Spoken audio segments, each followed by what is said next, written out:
parce que moi j'ai honte des institutions de mon pays et quelque part je ne reconnais pas effectivement la patrie des droits de l'homme, lesquels ont été bafoués, parce qu'aujourd'hui il faut quand même bien se rendre compte que des gens sont privés de travail alors qu'ils ne commettent strictement aucune infraction, aucun délit. Vous avez des gens qui sont contraints de manière indirecte à se vacciner, qui ne veulent pas se faire vacciner, qui ont le respect de leur corps et, parce qu'ils ne commettent aucune faute, sont pourtant suspendus. Et c'est ça que nous reprochons également à tous les textes de loi qui ont été votés, c'est qu'aujourd'hui, finalement, un salarié suspendu a moins de droits qu'un salarié qui commettrait une faute. Aujourd'hui, on le sait, le pass vaccinal ne sert à rien. Moi, je suis catastrophé de voir certains sénateurs venir nous dire a posteriori, la bouche enfarinée, que s'ils avaient su, ils n'auraient peut-être pas voté le pass vaccinal. Simplement pour une question d'égalité, le pass vaccinal introduit en réalité une discrimination et surtout il faut se rappeler qu'il n'y a pas d'obligation vaccinale. En réalité, à part les soignants et quelques professions, la majorité d'entre nous n'avons pas d'obligation légale. Nous avons des incitations. Donc le pass vaccinal n'a pour seul intérêt que de vous pousser à vous injecter un produit qui, en réalité, le terme même vaccin prête à caution. Deuxièmement, il faut se rappeler aussi qu'il s'agit d'un produit qui est encore expérimental, encore en train d'être étudié, en train de sous recherche, qui a une AMM conditionnelle. Donc le pass vaccinal introduit en réalité de facto une obligation alors que, vous voyez la contradiction, alors qu'il n'y a pas d'obligation légale. Donc pour ces raisons, je pense qu'il faut arrêter. Et deuxièmement, c'est parce qu'il n'y a pas de sous-citoyen, ou alors c'est quelque chose qui est nouveau, mais je ne le sais pas, je ne sais pas dans quel texte c'est prévu, il n'y a pas de sous-citoyen. Or, le pass vaccinal crée plusieurs catégories de citoyens. Alors je sais que beaucoup ont crié au scandale parce que certains ont parlé d'apartheid, mais c'est la définition même du mot apartheid. Et aujourd'hui, on est en plein dedans. Ce qui est un peu regrettable, c'est que la population française l'a accepté de manière assez facile. Alors bien sûr, on est plusieurs, on est nombreux à manifester, mais la plus grande partie de la population s'est laissée séduire, ou plutôt à céder au chantage qui lui a été fait par l'État. Je pense qu'il y a un gros problème puisque l'État crée des citoyens de seconde zone et de première zone. Voilà, tout simplement. Il faut abroger le pass vaccinal parce que les citoyens sont égaux en droit, qu'il n'y a aucune raison de créer des distinctions artificielles entre nous. Nous sommes tous citoyens, nous devons tous disposer des mêmes droits. Alors le pass vaccinal, enfin le pass sanitaire et le pass vaccinal, l'obligation vaccinale, pour moi il faut que ce soit abrogé totalement pour deux raisons principales. La première, c'est que médicalement ça ne se justifie pas et que je pense que c'est plutôt une démarche politique. Et la deuxième raison, c'est que c'est pas compatible avec notre système de droit.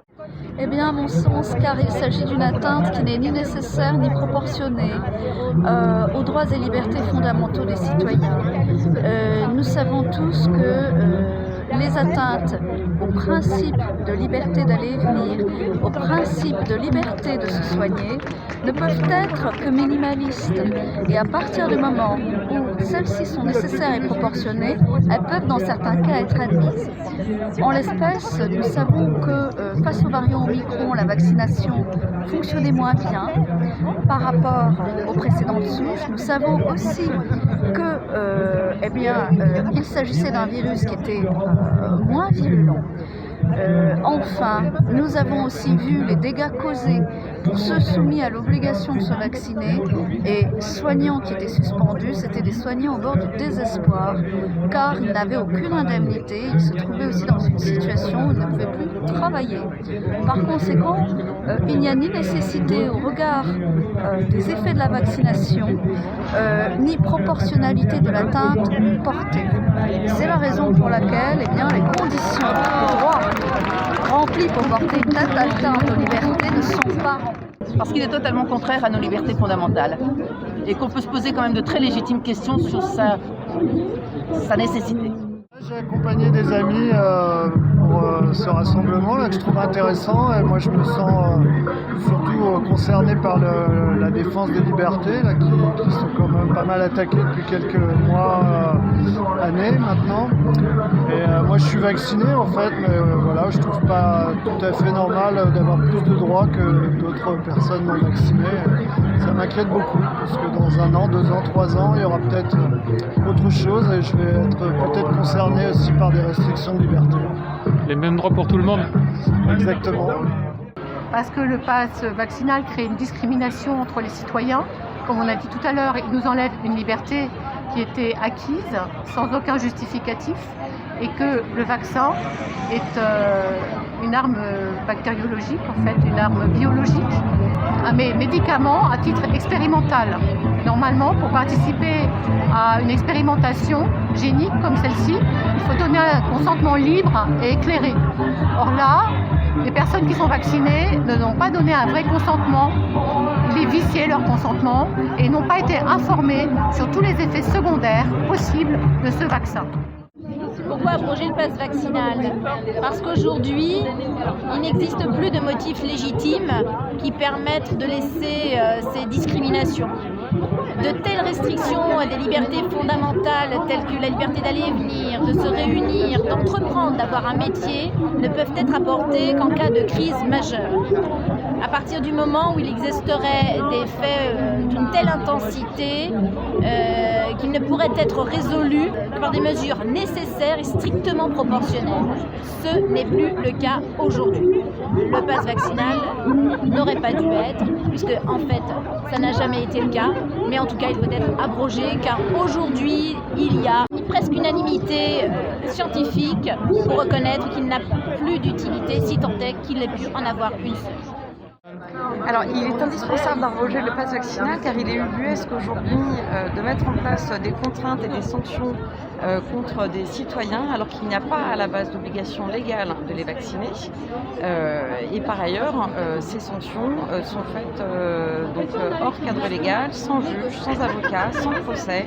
Et j'ajoute que l'absence d'obligation vaccinale fait que les citoyens qui ont des effets secondaires ne sont pas indemnisés comme ils le seraient s'il y avait cette obligation vaccinale. Parce que pour moi, le pass vaccinal, c'est une atteinte démesurée à nos libertés de circuler.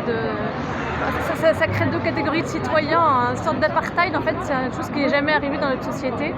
Et pour moi, c'est aussi un premier pas vers un crédit social à la chinoise avec le reste qui va être inscrit sur un même pass, qui est en train d'être mis au point en Europe, un pass identité numérique avec possibilité de geler nos comptes bancaires, de contrôler tout ce qu'on fait, de savoir notre état de santé, de savoir nos opinions, de pouvoir nous désactiver en tant que citoyens à tout moment. Et pour moi, le pass sanitaire nous a désactivés en tant que citoyens.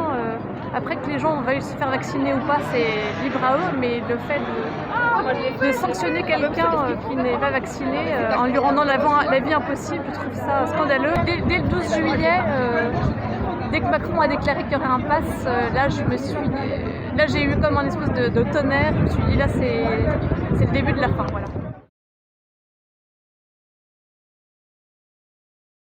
Jean-Mariana. Bonsoir. Pourquoi abroger le pass vaccinal? Pourquoi abroger le pass de la honte, le pass vaccinal, le pass sanitaire?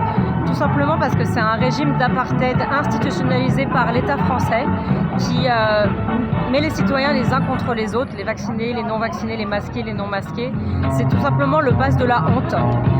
Nous avons des textes internationaux, des textes nationaux de droit qui sont censés nous protéger.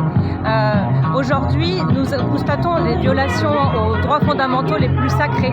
Quels sont-ils? Le droit de travailler, le droit de disposer de son corps librement, le droit à la vie privée, le droit à exercer son autorité parentale. Tous ces droits aujourd'hui, depuis 2 ans, sont bafoués par l'État français. Nous réclamons, je suis citoyenne, je suis juriste, avec nos collègues juristes, avocats et tous les citoyens, nous réclamons immédiatement l'arrêt du pass. Aussi, pourquoi? Parce que M. Véran, ministre de la Santé, a reconnu récemment qu'il y avait des effets secondaires graves. à la vaccination du Covid, à hauteur de 24%. 24% d'effets secondaires graves reconnus par le ministre de la Santé, et le pass et la vaccination n'est toujours pas supprimée. Il y a un grave problème dans le pays, il faut se réveiller, il faut que tout le monde se réveille.